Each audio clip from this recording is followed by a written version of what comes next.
Well, guys, first of all, it's game day for the Auburn Tigers men's basketball team taking on Vanderbilt tonight. This is going to be kind of a different video than what we normally do because there's only such few games during the playoffs. We're going to react to the playoffs, but also predict the divisional round with the next 4 games as well. So if you guys are new to the channel, of course, be sure to drop a like, subscribe, turn that bell on. We do our best to post on this channel every single day. Yesterday, we kind of took the day off because I was super busy. But today, we are going to be back and ready for more action as the playoffs start to heat up, even though the Cowboys are out. However, though, we're going to talk about all of that and much more on today's video. So, if you guys are new, of course, drop a like, subscribe, and let's hop into NFL reactions and predictions.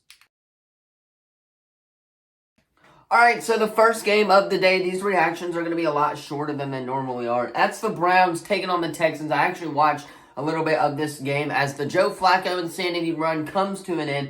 Joe Flacco, obviously, he threw for 307 yards, but had those 2 interceptions.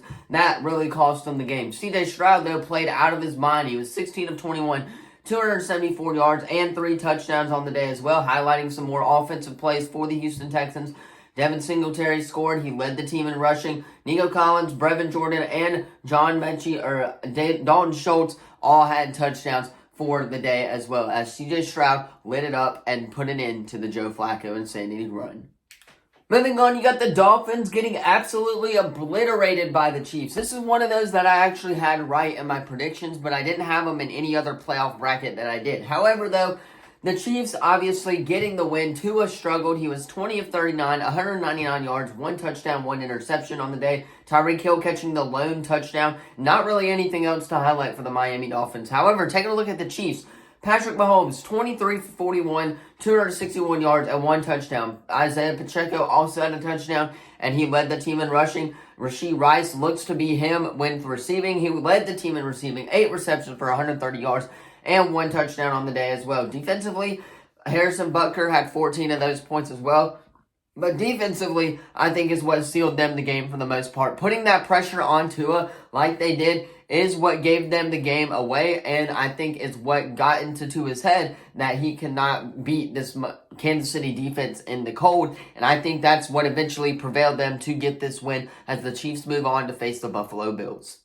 Man, oh man, oh man, I really don't even want to talk about it, but we got to get it out the way because I got some things I want to say after we get into this part of this reaction. First of all, it's the Packers beating the Cowboys 48-32. Congratulations, Green Bay Packers. You still make history being the only team to beat us every time that you've played us in AT&T Stadium. But Jordan Love looked to be God for the most part. 16 of 21, 272 yards, 3 touchdowns, 0 interceptions. Aaron Jones led the team in rushing with 21 carries for 118 yards and 3 touchdowns on the day as well. Romeo Doubs, Luke Musgrave, of course, and then Wicks also caught a touchdown on the day. And then their kicker had 18 points with Andres Carlson. Now taking a peek at the Cowboys side of things, Dak Prescott still putting up 400 yards, but did struggle. 41 of 60 for 3 touchdowns, 2 interceptions. Tony Pollard led the team in rushing, also had a rushing touchdown. But Jake Ferguson had all 3 touchdowns. That just shows that we cannot get CeeDee Lamb involved. He still led the team in receiving, but I don't know what it was in the first half where that Dak to CeeDee Lamb connection was not there. It took them a while to get going as they got some pity points. But, again, you got to have that connection in the playoffs. And I think that's why, number one, we need to fire Mike McCarthy and hire Bill Belichick as our head coach. I think that would be the smartest move for Jerry Jones, because as long as we have Mike McCarthy, we are not going to win a Super Bowl. It is proven with that he can't do anything in the playoffs. Obviously, getting bounced in the first couple of rounds when being the 2 seed still sucks. But he needs to be fired. He needs to get out of there. I know what he's done in the regular season. I know what he did with the Packers. But he will not win a Super Bowl in Dallas with Mike McCarthy as the head coach. That's my personal opinion, though. Let's move on to the next game. Moving on, you got the better, interesting half of this week, I guess you would say, is the Detroit Lions going in or hosting the Los Angeles Rams in a 24-23 shootout. Might I add, no really defense was involved in this game. But Matthew Stafford, of course, 25 of 36, 367 yards, 2 touchdowns, lit it up. They just couldn't get it done on that final drive as well. Puka had a touchdown. Tutu Atwell also had a touchdown. And Cooper Kupp did absolutely nothing for this team. I don't know what it was as the Rams get bounced in the first round. Now, taking a look at the Lions side of things, Jared Goff, 22 of 27, 277 yards, 1 touchdown, 0 interceptions. David Montgomery and Jahmyr Gibbs both having a pair of touchdowns, with Sam Laporta also catching a touchdown and Amon-Ra St. Brown leading the team in receiving. So Lions, you get to host another playoff game, and hopefully you can go all the way, and it will be Lions-Texans in the Super Bowl. Moving on, you got the Bills obliterating the Pittsburgh Steelers in what I thought was not going to be a close game. It really wasn't for the most part. By the way, those fans that shoveled that stadium did a heck of a job doing it.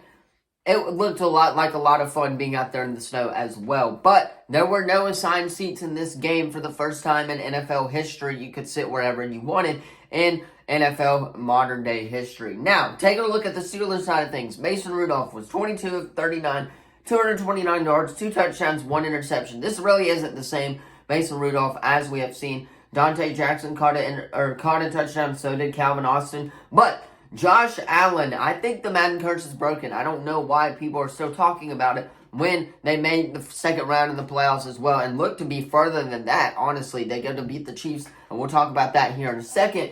But Josh Allen was 21 of 30, 203 yards, 3 touchdowns, 0 interceptions. Josh Allen had a rushing touchdown on the day as well. But Dalton Kincaid and obviously Khalil Shakir also had a touchdown. Stephon Diggs looked to be really quiet during this game. They locked him up. But he got his other playmakers involved, and that's what you like to see out of an MVP-like quarterback who can get you a deep run in the playoffs as the Bills move on to take the Chiefs. Moving on, you get the Bucs absolutely obliterating the Philadelphia Eagles. Honestly, the only thing that made my weekend this week was this game because the Cowboys lost. I was just hoping for an Eagles loss after the Cowboys lost as well. But Jalen Hurts continued to play. I respect Jalen Hurts. He was 25, 35, 250 yards, 1 touchdown, 0 interceptions, to 1 touchdown being to Dallas Goedert, of course. But Devontae Smith led the team in receiving. Nothing really to highlight for the Philadelphia Eagles. So let's go ahead and talk about the Buccaneers. The Baker Mayfield looks to be him for the Buccaneers as well as he's getting his playmakers involved. He was 22 of 36 for 337 yards, 3 touchdowns, and 0 interceptions as well. Rashid White leading the team in rushing, but David Moore, Trey Palmer, and then, of course, Chris Godwin caught a touchdown. And I believe Mike Evans should have had a touchdown, but he dropped it. He always does that a few games or so, every 3 or 4 games. But Chase McLaurin had about 15 of those points as well. So, Bucs got it done. Thank the Lord that the Eagles are out the first round. And let's move on to the actual predictions now. All right, so we'll start off in the AFC for the first matchup. That is Baltimore hosting Houston. I think Houston could upset Baltimore, but I'm going to go with the Baltimore Ravens here. They're on rest. They're fully healthy. They're ready to go. Lamar Jackson just won MVP, of course. So I'm expecting the Baltimore Ravens to get the win. But I do think Houston's going to keep it close on the road. I just don't think C.J. Stroud has enough experience for the Houston, or for that Houston roster as well. They don't have all that experience either in the playoffs, and I'm going with the Baltimore Ravens at home as Lamar Jackson is the MVP.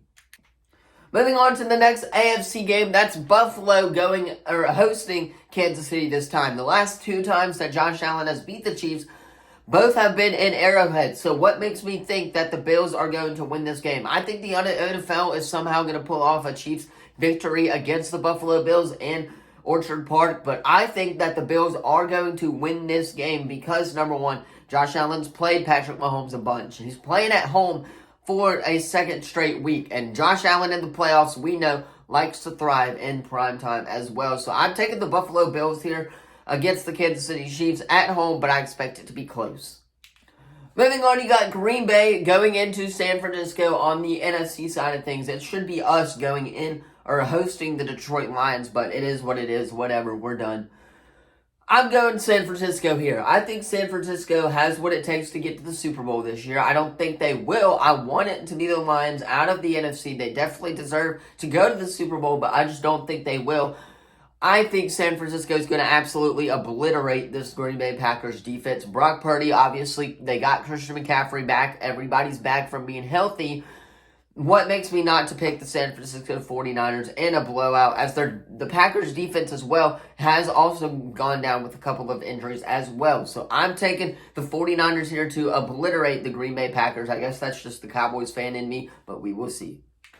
Moving on, we got the final game on the weekend. That is Detroit going into Tampa, or Detroit hosting Tampa, rather. Tampa's going into Detroit. You guys get what I'm saying. I'm going with the Detroit Lions at home. They're red hot recently. Expect that to continue all the way to the NFC Championship game. I think they'll shut down the Baker Mayfield and Chris Godwin. They got to lock them up, but I think that defense is going to do a solid job with it, especially with Brian Branch. Branch has been playing out of his mind recently. I'm expecting this Detroit Lions team to make it all the way to the Super Bowl. In fact, we'll talk about that next week, but I'm going with the Lions here at home against Baker Mayfield. That's going to be all for this week on my NFL predictions and reactions. Of course, let me know what you thought of it in the comments down below. Don't forget to like, subscribe, turn that bell on. We do our best to post on this channel every single day. Be back tomorrow with SEC weekend predictions as we heat up for conference play as well. And then Friday's going to be Franchise Friday with the Arizona Cardinals. That's all I got for you in this video, though. It was kind of a long one. Hopefully, you guys made it through. If you did, let me know in the comments down below. Go Cowboys. I will see you in the next video, and there's always next year.